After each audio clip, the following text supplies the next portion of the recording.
Sunugal 24 mbokki internet yi ñu ngi leen di nuyu di am kontante ñëwaat ak yéen ci seen émission yi nga xamante ni ci la ñuy dalal borom xam-xam yi tey nag ki ñuy dalal nekkatul ku ñuy présenté docteur Abdoulaye Diallo lañ koy wax ñu fekk fii ci cabinet ñu koy wax cabinet Ndiadiri fii ci Petit Mbao alors docteur ñu ngi lay nuyu bu baax a baax di la bàyyi rek nga nuyoo ko mbokki internet yi ñu soog a dugg ci waxtaan bi.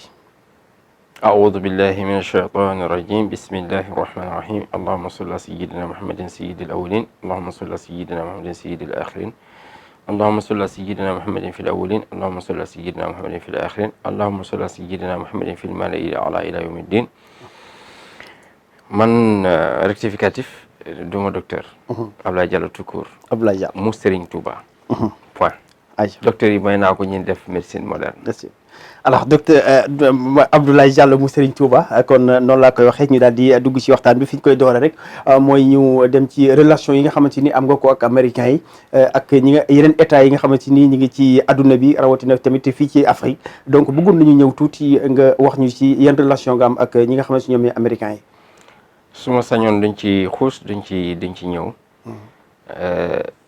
dem leen di bàyyi rek ngeen ubbi seen nopp ngeen ubbi seen bët. d'ici quelques mois rek incha allah parce que nee nañu bu ñëpp xamee foo jëm doo gaaw àgg. donc discrétion totale d'abord xam nga booy liggéey ak ay kilifa. ay kilifa réew ay président ay ministre ñu soxla li ngay def yow comme dañ la xamoon ci dara rek. xamoon la aussi dans la simplicité. et dans la courtoisie da ngay des ci courtoisie bi mais xam naa ne daal damay wër ndomb loolu moom sañaa ko wax damay wër ndomb état bi. wër ndomb OMS. état bu Sénégal. waaw dama leen di wër ndomb parce que xam naa yàgg nañ ma dëgg te ils sont les mieux informés et renseignés ba léegi mosu ñëw ci man ne ma nooy fajee diabète nooy fajee maladie rhumatismale. nooy fajee pancréas te gis nañu ay kilifa. di ñëw fii ay kilifa gaare seen jet privé yi ñuy ñëw ma leen di defaraatal seen pancréas wala seen xol wala seen foie parce que nag je signale les Américains par exemple les multimilliardaires bu ñu demee ba am 80 ans dañuy opéré wu changer xol changer foie changer pancréas pour gën a mën a dund lu yàgg. ñun yàlla may ñu am ay garab yoo xamante ne mën nga ko naan ci 3 semaines nga beesalaat yooyu yëpp même les fumeurs mën nañu yeesalaat seen poumon. raxas poumon yi bi mu set wecc mu beesaat ñoom ils sont prêts à donner même la moitié de leur fortune xam nga mais Sénégal xam nga rek fii moom li ngay nekk toujours say mbokk duñ ko xam loolu tubaab di wax nul n'est prophète chez soi loolu la Cheikh Omar Foutiyou naan pere ndar jon c'est-à-dire génneel fi nga dëkk boo bëggee am succès nul n'est prophète chez soi donc nañu ubbi seen gër rek déglu man yàkkamtiwuma je suis posé te dara yëngalu ma nag bon comme ñoom posé ñu ma question bàyyi ma wër leen ndomb ba boobaa xam nga benn waliw bu mag bu tudd Ceerno Alpha Ibrahima Wan Kanel nee na nit ki li ngay nekk du ñeneen ñi ñoo lay indil sa mbokk yi da ngay génn nga tekki sa mbokk yi nag gis ñeneen ñi di la honoré mais man xam naa ne tant que awma prix Nobel de la médecine tooguma man loolu laay wër. d'accord mais pour yow lan moo tax ñu jëguñu ñëw ci yow ba ñi ngi xam ne si ñoom yeneen état yi yeneen réew yi di ñëw fii yow di jël ci xam-xam bi nga xam ne si ni wala di faju ci xam-xam bi nga xam ne si ni tey moom la yàlla may. ci li ma foog mooy culturellement dañuy naan médecine traditionnelle gars yi comme xamuñu dosage aussi c'est vrai boo jël garab yi mën nga am problème de rein. Effectivement, parce qu'il y a beaucoup qui n'ont pas appris la médecine ñoo xamante ne dañuy xam garab bi day faj lii rek faj lii ñu dem ci àll bi jël ko ñëw di jaay def ko seen table waaw lu mel ni ay reen par exemple xam nga reen moom nga jël ay reen dugal ko ci bouteille chaque minute muy dose bi di gën a fort xam nga loolu moom fajul day gaañaate bon je leur conçois cela nag parce que médecine kenn du foowee santé jàmbur nit ñi di ñëw di faju par exemple boobu bu métti wala biir bu métti nga jox ko garab mu calmer fekk am na ay effets secondaires ñun suñu mbokk yi baaxoo ñu xam effet secondaire garab du ñu dem ba étudier xamuñu garab bu ne dafa am tooke aussi xamuñu loolu nu ñuy dindee tooke bi xamuñ ne garab mun na faj lii mais mun na jàngorool fële man par exemple dans ma médecine je ne soigne pas les enfants de 0 à 6 ans jànguma ko mënuma ko pédiatrie dans la médecine traditionnelle jànguma ko femme enceinte xanaa nga am hépatite B boobu rek lay faj mais boo amee problème d'hémorroïde wala colopathie boobu duma la laal yeneen jàngoro sax duma la laal même maladie rhumatismale yi léegi man je leur conçois cela que c'est pas très bien organisé comme la médecine moderne bu ñu xasoon nag ba organiser yëf yi ñun ñëpp xam nañ ne plante mooy faj ñett blanc yi américains yi occidentaux yi en général ñoom xam nañ ne plante médicinale moo gën a mën a faj que yenn kii yi ñoom xam nañu loolu donc dañ lay déglu te ñu soxla li ma am di jël samay garab di expérimenter ñu gis aussi que vraiment ça vaut le coup donc gëm nañ ma man liggéey ak ñi ma gëm ku ma gëmul yaa xam yàgg naa ko wax man sha yaatihi wa man sha ankara ku ma neex nga ñëw ku mën a xëri nga toog man je ne force rien quoi bu dee nit ñi di aussi dañuy liggéey ngir bëgg xaalis aisément je suis aisé quoi côté financier ça va d'accord te man ñàkk ak am laa yemale comprendre nga man ce que je cherche dans ma vie c'est d'être tranquille waaw bëgguma kenn ne ma yoral nga ma nangam wala kenn di fëgg sama buntu nii man je vis sans stress d'accord waaw yaa ngi jëflante ak ay chef d'état mën naa ci lim kenn sax ku ñuy wax Ali Bongo moom jamono jële sax xawoon na fi tawat ba ñu tàggee woon ko fi ndax mën nga ñëwaat ci sa relation ak moom ak maanaam naka ngeen di jëflante yéen ñaar. xaw ma ko. ah da bëgg naa nga wax ma ci parce que. xaw ma ko xam naa ni yéen ñaar am ngeen link am ngeen relation. peut-être gars yi ñooy wax rek. te même bu ma ko xamoon. wala ma xam keneen. on ne parle pas d'une autorité comme ça. xaw ma ko. waaw man ku nekk mën na fi dugg. du jaar mukk sama gémmiñ di génne ne kii jaar na fi même quand même pas dans les médias quand même. d'accord acca ñu daal di jàll bi may door daal da nga may rectifier ci Abdoulaye Diallo mu Serigne Touba relation boobu aussi bëggoon naa nga wax ci Serigne Touba dafa mel ne am na foo egg ak moom foo fan la. moomu bëggal boppam gaw ma ne mën na àgg fenn ci Serigne Touba moom il est ce qu'il est. Il majuscule est ce qu'il est ci barkam rek laa bëgg on ne part pas sous l'arbre ngir arbre bi dafa rëy wala branche yi mais ngir ombre bi mu lay defal bi ma ko dénkee sama bopp ba tey macha allah li ñuy naan Sëriñ Tuubaa tànk kanam la am amul tànk ginnaaw loolu moom man xam naa ne firnde gi lu leer naññ la gis nga def naa émission ak Diaspora 221 un vendredi. Le lendemain fajar samedi matin Sëñ Tuubaa ñaari yoon laa gis ci gént boobu sax moo ma yee benn gént gi maa ngi gis muy dugaat ci néeg bi ma ne iway Sëñ Tuubaa ba léegi deewul te doom yëpp dee nañ te léegi Sëñ Muntaxa mooy xalif beneen bi mu ñëwee toog bu dee li may xam nga Sëñ Tuubaa moom kenn du ko sosal te man moom xam naa ñëpp xam nañu man je suis direct bon ma gis deuxième fois bi mu toog ma toog ne comme talibé ni muy toogee talibé du toog kanam sëriñam talibé à gauche de son marabout lay féete boo ko jotee nag mën nga toog à droite mais interdit gis nga talibé position de femme man xam naa fi ma toogee motul sax 1 mètre parce que ki nekkoon ci wetam bi muy wax mu may jottali kooku dafa sëgg nii rek wax ma li may wax loolu nag du ma ko fi wax mais barke Seydina Mohamed barke Sëñ Tuubaa rek ubbil na ma kanamam ba ma gis bakkan bi ma gis sourire bu rafet bi boobu laa yeewu ne sama liggéeykat yi liggéey bi moomatuma ko kii Sëñ Tuubaa moo koy defal bopp am na benn garab boo xam ne nee naa ubbi leen seen nopp ak seen gët rek incha allah di ngeen ci dégg dara seetu laa ko tuddee seetu mooy Serigne Touba. li muy faj te garab non kooku du ma la ko wax garab boobu le monde entier en a besoin américains yi ñu ngi ciy gëstu am nañ ci résultat man nag maa di koo xamante ne dara yëngalu ma et je suis trop méfiant hyper méfiant même wax naa benn émission fee laa toog man leen sañ naa ko wax même bu ma wóolu état la police est là pour veiller sur les personnes et leurs biens sañ naa woo police nationale nañu veiller sur sama sécurité citoyen la am naa ci droit je paie mes impôts voilà donc et je crois que s'ils sont là c'est pour nous servir donc nee naa je veux ma sécurité nañ ci veiller lancé naa ba ne samay téléphone sax nañ ko def sur écoute bon donc point sécurité bi déjà c'est pas encore assimilé à 100%. Donc il y a des choses je veux pas m'avancer dedans. D'accord. ngir aar sama bopp. comprendre nga. ku ko neex nag nga gëm. ku ko naqari nga weddi Abdoulaye Diallo saas loolu du ma tere dund. nga ñëwaat ci man j'avance. nga ñëwaat ci garab bi muy seetu bi. nga ñëwaat ci gën ñu ci maanaam dolli tuuti ñu xam garab bi. parce que pour ma sécurité là aussi et pour ce médicament. il y a de imminentes personnalités. yu koy dox. dans la plus grande discrétion. bàyyi naa leen cër gi. ñoom bu jotee dinañ def conférence de presse. d'accord dinañ moo xam nga tey. waa RFI soxla nañ ma waa France nga soxla nañ ma waa Washington DC soxla nañ ma xam man presse internationale sax moo leen xamal sax kuy jàll mais yooyu yëpp jotagul. bu jotee rek. non xam nga ni day raam.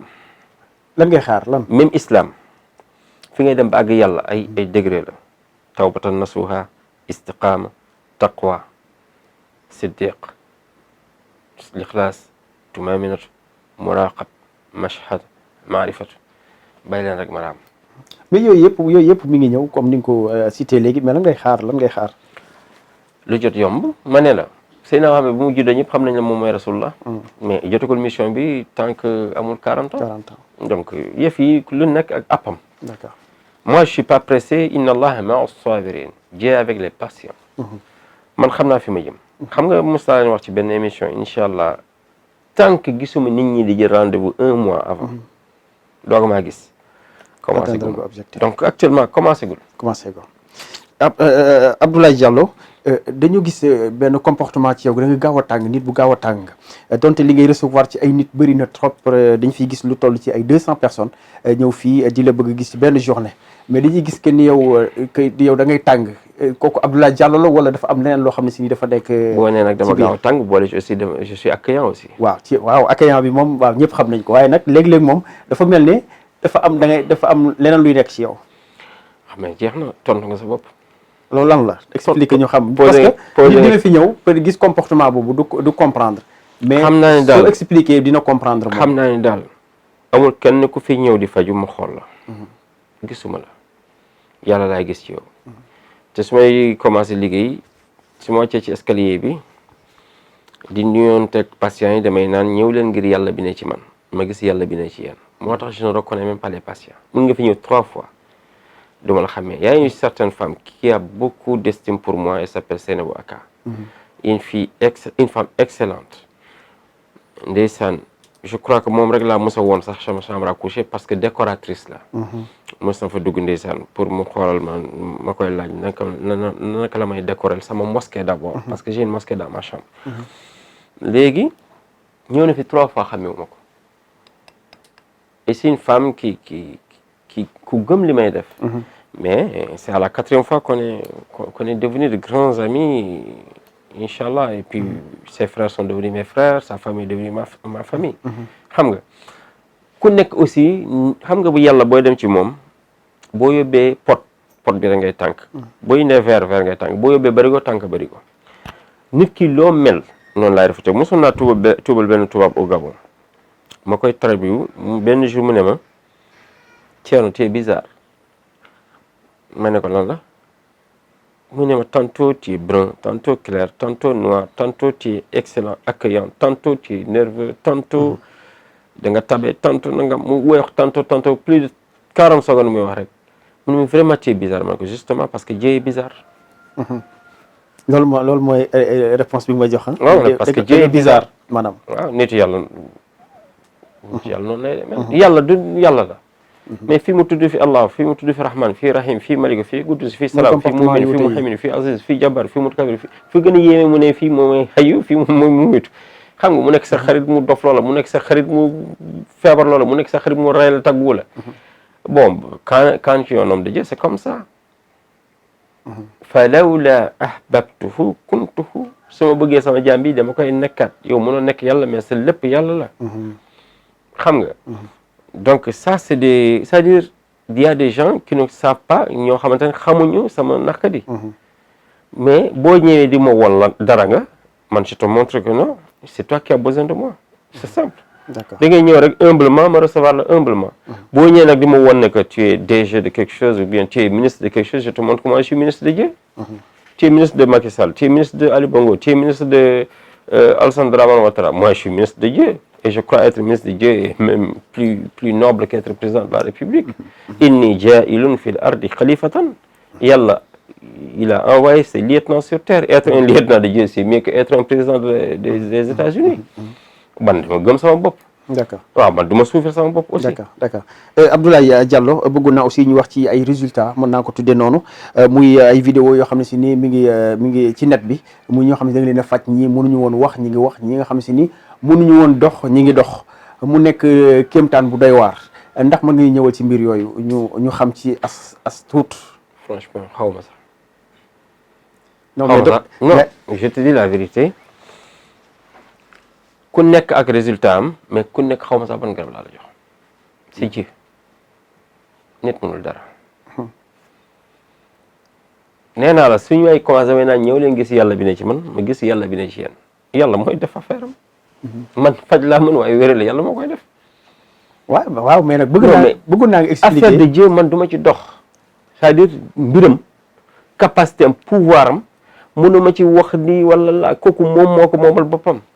je suis qu'un écritoire ni stylo la mel xam naa ne daal su may toog dinaa def ziyaar si yi ziyaara Cheikh Ahmadou Bamba Khadimu Rasul naa ko jox adiyam naa ko abba loxam abba ko gémmiñam naa ko abba loxam bi mu doon tagg Yonent bi sallallahu alayhi wa sallam dinaa ko abba gémmiñ bi mu ñaanee borom di ko nangul loolu dama koy naan Sëñ Tuubaa maa ngi lay ab sa lammiñ bi nga doon waxe sa borom di ko ñaan mu lay nangul maa ngi lay ab sa loxo bi nga doon taggee Seydina Muhammad sallallahu alayhi wasallam ngir ñi nga yónni ci man ñii yàlla bu ma ci am gàcce ku ci nee na aajam faju sauf un destructeur ku ñëw yàq nag yàlla boo am sa sago ku ñëw sàcc yàlla boo am sa sago ku ñëw dama yàqal yàlla boo am sa sago comprendre nga fi may waxee sañ naa ko man temps à l'époque su ma doon par exemple bu ñu la sàccalee dara nga ñëw ci man pour ma ñaanal la nga gis ko damay naan yàlla abbanaa lammiñu Muusa kallamallah bi mu doon wër yaayam pour ñaane ko lii sañ naa ko je suis qu'un simple écritoire man nee naa la bi ma gisee Sëñ Tuubaa bu mujj gi dama ne sama équipe man leen xamal leen ne liggéey bi moomatuñ ko Sëñ Tuubaa moom yëfam depuis bu jour boobu sax tàngatuma parce que xam naa ne wax nga ko léegi waaw tey maa ngi ñaan yàlla ci barke Sayyidina Muhammad sallallahu alayhi wa sallam ci barke Mawlana Cheikh Ibrahima Niass radiyallahu taala anhu ci barke Cheikh Ahmed Tijani radiyallahu taala anhu ci barke Cheikh Ahmadou Bamba Khadimu Rasul ci barke Sayyidina Limaamullahi ci barke Maodo Malick Sy képp kuy ñëw fii sa aajo dul faju yàlla boo ma gis mais sañatuma wax docteur bi sax xam naa dafa xaw a sax ci làmmiñ bi bu Abdoulaye Diallo da ngay joxe ay garab muy ay plantes médicinales mais on est même en train de créer une pharmacie herbale waaw mu mel ne il faut la plante médicinale yooyu mais dafa mel dafa am baatin ci biir baatin boobu tout le temps day ñëw lan la waaw ak moo ak plante médicinale yi maraboutage laa njëkk def asrar ma mën ko nag man xam nga nit bu mënee dara xam nga mën nga dama mën asrar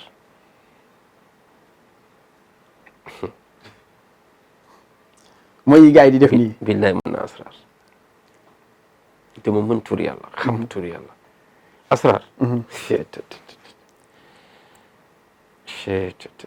loolu rek moom moo def ma wóor na lii mën naa ko mën nga ko plante yi may def sax des na parce que chaque jour damay jàng xam nga même li ma doon fajee jabet dafa changé toog naa fi ba ne képp ku pancréas am yàqu bu mu ñëw ci man actuellement damay faj pancréas waaw parce que bëggoon naa ci ñëw ci feebar boobu waaw dama dem ci biir may gëstu may jàng am na ñoo xamante ne ci 2 semaines la ñu wér jabet am na ñoo xamante ne 4 semaines mais bu ma demee ba nit ki traité 4 semaines wérul je me pose des questions dugg sama néeg dafay listixaar man de ma mën listixaar nag macha allah léegi bu xewee jaxasoo da ngay dem waaw damay dem listixaar man kese may fanaan ma femme n'est pas près de moi mu ngi Ziguinchor donc mun naa fanaan kenn kuy listixaar da ngay fanaan yooyu kese ma def listixaar ma ne nangam ma laaj ñu woon ma mun nañ ma bañ a woon premier guddi bi ñu woon ma deuxième guddi.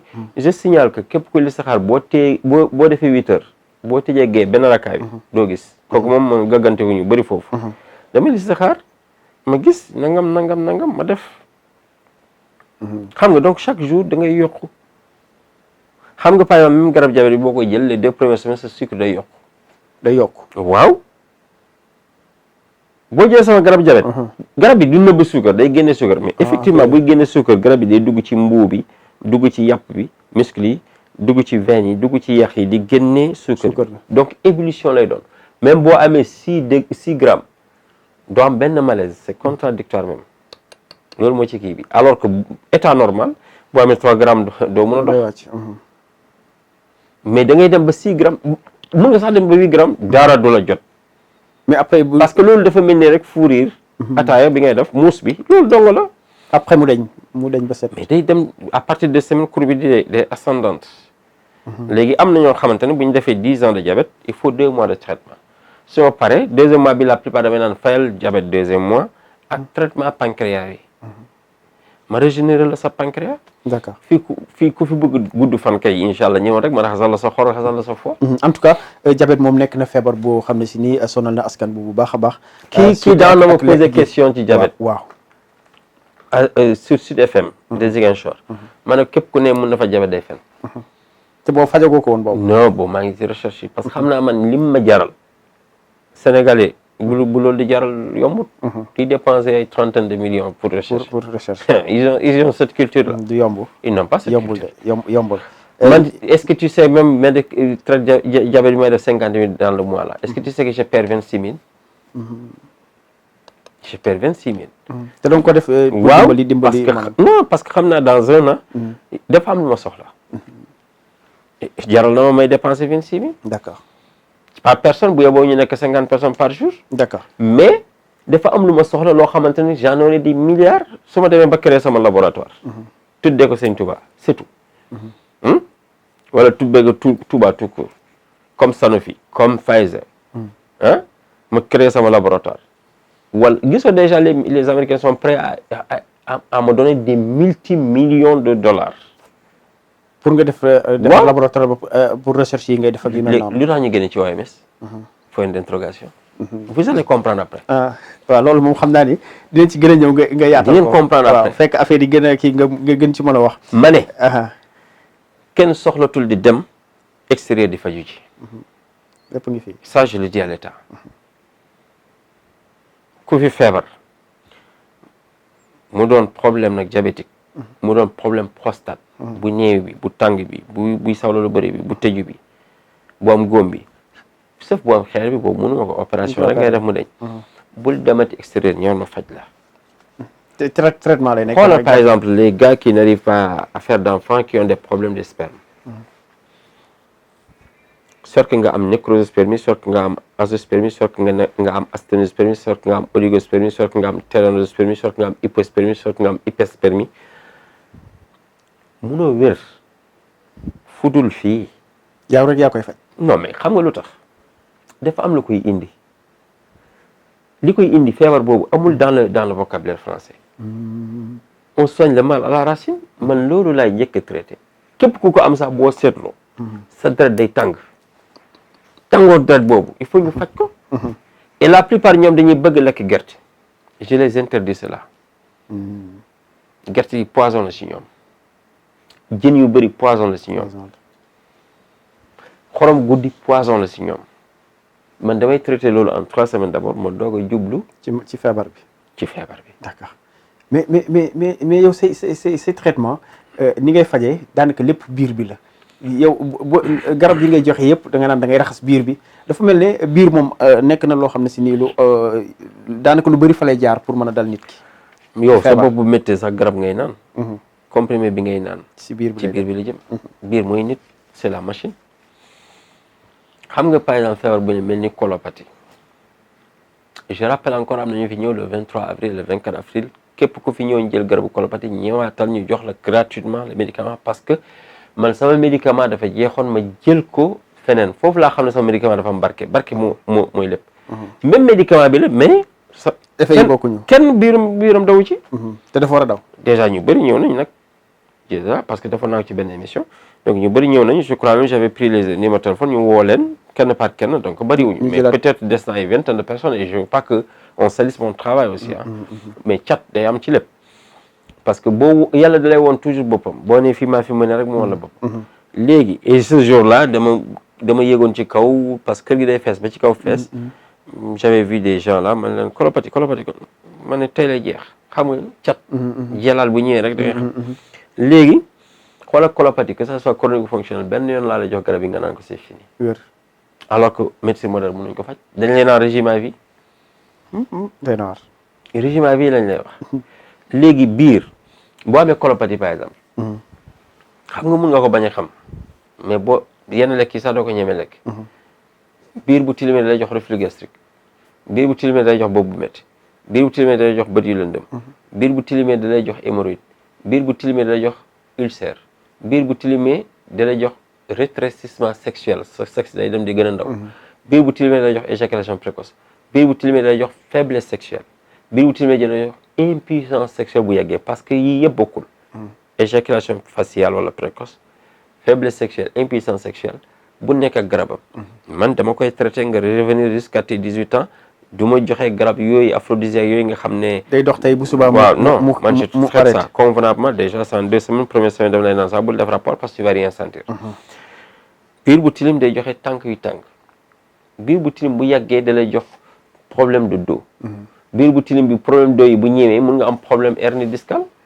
xoola L4 L5 kenn opéré ko da ngay ñëw ma faj la ko.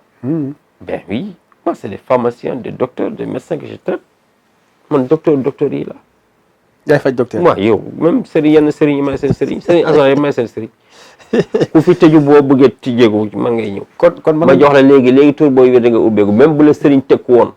bu sa sëriñ bi la jàngal xam-xam bu la tekku woon man du sax amoon na benn sëriñ bu ma jàngal xam-xam tekku ma dootu ko defati. ah mais yàlla il est là pour tout le monde ah. d'accord mais biir bi dafa mel ni kon mooy racine bi de feebar yëpp mooy racine feebar yëpp. foofu ngay jaar pour mën a faj. yu bëri bokk. yu bëri. yow sa bopp métti woon na fi métti bu bon bi. du sa biir bi laa jaar. waaw. après mu la lande bi nga ñëw mu am lu ma la ñamal ci bakkan bi. waaw nga ñon na ko fii yëpp mu jeex définitivement. yàlla ayca xam naa liñ fi yor ci ay feebar yëpp moom xam naa mënuñu ko wax ci émission bi. waaye lim nañ fi quelque du ñàkk ne dañ fi amat yeneen émission ak sunu feebar bu nit am même. gis nga maa ngi doon wax ci biir mooy joxe ballonnement. waaw ballonnement waaw. mooy joxe aussi mooy biir bu am ngelawal. yooyu yëpp traitement à part la mun nga traité hémorroïde fekk sa biir toujours di yuuxu. nit ñi bu ñu biir yuuxoo rek ñu ne hémorroïde. boo fajee nit ki sa biir ni kon ne yuuxu ñu foog ne hémorroïde bi jeex. hémorroïde maanaam 3 semaines c'est fini gars yi fu ñu lay laaj 200 000 mois tu ne payes pas plus de 45 000 15 000 dépenses total 30 000 hémorroïde mu jeex. man sax ñaa wax sax samay prix ci télé. déjà man j'ai rectifié beaucoup de choses. nit ñi dañ ma war a sant ci loolu. muy lan ñi doon fayloo fi ticket nit ñi faytoo luñu leen ticket parce que man maa ne lu tax ngeen di fay ticket pour me voir pourquoi il faut payer. consultation yenn sëriñ yi naan da ngay consulter fay 5 000 wala 10 000 wala 15 000. consultation bi gratuite la fii. waaw amatul man j'ai soigné beaucoup de mots changé nañu seen doxalin. li waa ji di wax rek noppi la naa ñëpp de.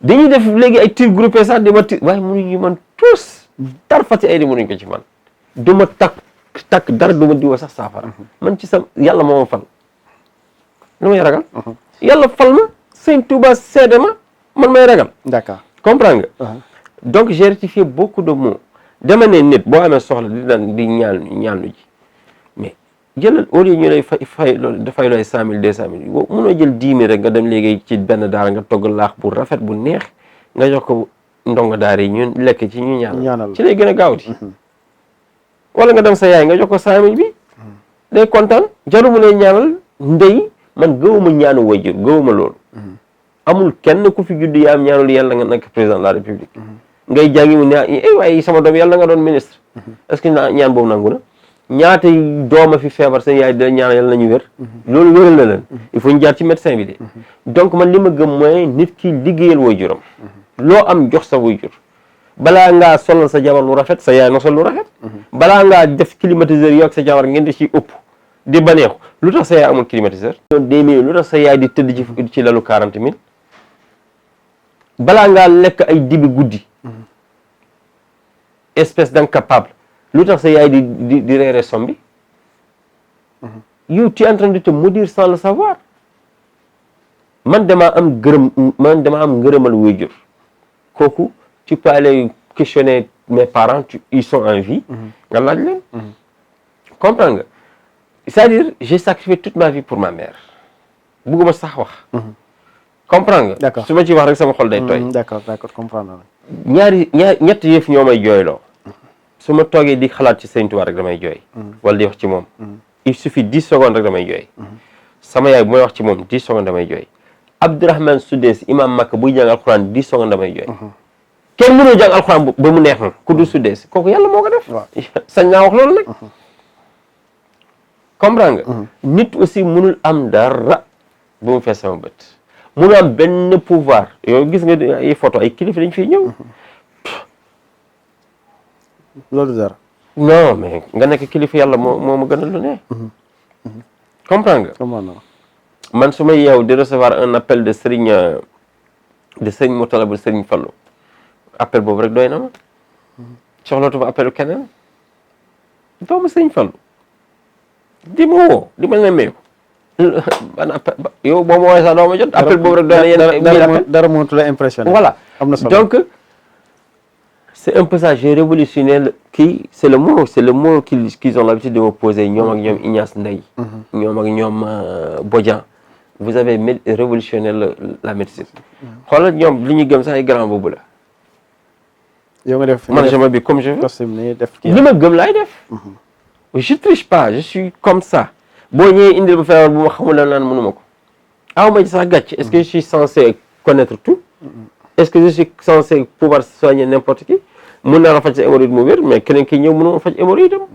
bon astafurlah parce que hémorroïde moom bu mënta nekk dama koy faj boobu moom amul benn hémorroïde bu ma tëe man ak nerf sciatique yeeg nerf sciatique arthrose rhumatisme arthrite polyarthrite rhumatoïde sax même bu demee ba loxo yi bu doy déformé lépp maximum 3 mois ma faj la nga delluwaat comprendre nga jigéen bu fi mënul am doom xam nga boo demee dañ leen naan ay rab la ay nangam boo loo jël ëmb yàqu ñu ne rab la wallahi du rab tàngoor del bi la rek da ngay faj loolu après booy jël kay soxloo jël garab am doom puisque da ngay ëmb mais mu yàqu est-ce que soxla nga jël garab stérilé ñu lay faj loo ñu demande ay 45 ay 200 000 loolu leneen la yow la li ñu lay faj rek mooy tàngoor del bi am na loolu tam day dal góor yi comme li ma waxoon sànq ci spermatozoïde c'est simple loolu aussi day nekk city ndoxu city aussi bon ça j'en parle pas parce que gars yi moom loolu la ñu mënee de jël samay wax di ko pratiquer après boo la waxee Abdoulaye Diallo ñu saaga ma man moom nañ ma saaga naa nekk sama dëgg rek gis na sama sëriñ Mawlana Cheikh Ibrahima Niass nee na amul lu ñu ko waxul ci àdduna benn kaddu rek la dëggagul que dafa ëmb d'accord lu ne wax nañ ko yow Cheikh Ibrahima Niass lu mu yor ci dëgg Limaamu Laay li mu yor ci dëgg Cheikh Ahmadou Bamba Khadimu Rasuul li mu yor ci dëgg Maodo Malick li mu yor ci dëgg ñooñu amuñu unanimité man maa am unanimité man mi nga xam ne ci bakkaar laa dëkk gu dëgg bëccëg aw man may forcé ñëpp nañ ma bëgg fu ma koy jëlee amul xam naa foofu la ñuy tëjee xam naa ni liñ fi nar a wax yëpp xajul ci émission bi du ñàkkum ni ma koy waxee dañ fi ñëwaat defaat yeneen émission yoo xam ne si dañ gën a yaatal ci yeneen feebar yi nga xam ne si ni tudduñu ko looy tàggatoo li may tàggatoo daal mooy képp ku nar a ñëw ci man di faju te sa aajo du yow doo wér yàlla boo fi yegg si boo fi duggee sax yàlla na nga yàkkam di nga ñibbi balaa nga maa gis may ñaan yàlla nag xam nga yonent bi sallallahu alayhi wasallam ne woon na yàlla naa dund di miskin dee ci miskin yeewu alaxira fekk miskin la man duma ñaan man li may ñaan mooy yàlla naa dund Sëriñ Tuubaa ma dee ci Sëriñ Tuubaa ma yeewu ëllëg ci kanam Sëriñ Tuubaa te fekk du ma rus ñetti objectif daal mooy tax liggéey actuellement sama résidence dañ ci bëgg benn sama jet privé fu muy gaareel fekk da koy gaareel sama biir kër soo bëggee dem waat soit sama hélicoptère soit sama jet naaw dem ma construire pont diggante Dakar ak Gorée ma defal ko gratuitement pour l'État li ci des mooy chaque région du Sénégal ma tabaxal ci Sëñ Touba Xaadimu Rasul résidence ak mosquée. bu gën nag Masaalikul Jinaan am na ko. maa tey maa ñaan loolu xam naa dañ may naan damaa dafa ay multimilliards laa laaj. yàlla moom na ko moo ko moom. mun na ko joxe soo paree rek nag naa dee. jeex na waaw ma dem ci Sëñ objectif yi mat Touba na di ko ataayal. di ko defal café Touba laaxira. kon mi ngi noonu Abdoulaye Diallo mu Serigne Touba moom la ñu dalaloon tey ñu fekk ko fii ci Petit Mbao. comme ni ma ko waxee adresse bi après pharmacie Mame Fama Ndiaye bi rek bu ngeen. non bu leen tudd pharmacie jàmbur. waaw d'accord kon bu ngeen. parce que gars yi dañoo ëppal. waaw. dañuy dugg ba ci biir pharmacie bi di laaj waaw donc loolu bëgguma tooñ. waaw je me rectifie. xam nga nee nañ la trois c'est-à-dire boo duggee Petit Mbao daal am na benn carrefour Pono. dugg leen rek à gauche lay féete dugg leen. troisième doo daan à gauche. à gauche di ngeen gis sama kër. d'accord wala ñu woote ci 77 959 28 09. d'accord wala ñu woote ci 77 203 08 04. li may rappeler nag c'est important samay collaborateurs boo yi nekk ak man du Ousseynou ba Tidiane ba Thiat ba Papa Fall ba Alassane ba Manu kenn du ci médecin kenn xamu ci garab ku fi laaj ñoom ku leen laaj dara tu assumes tes responsabilités.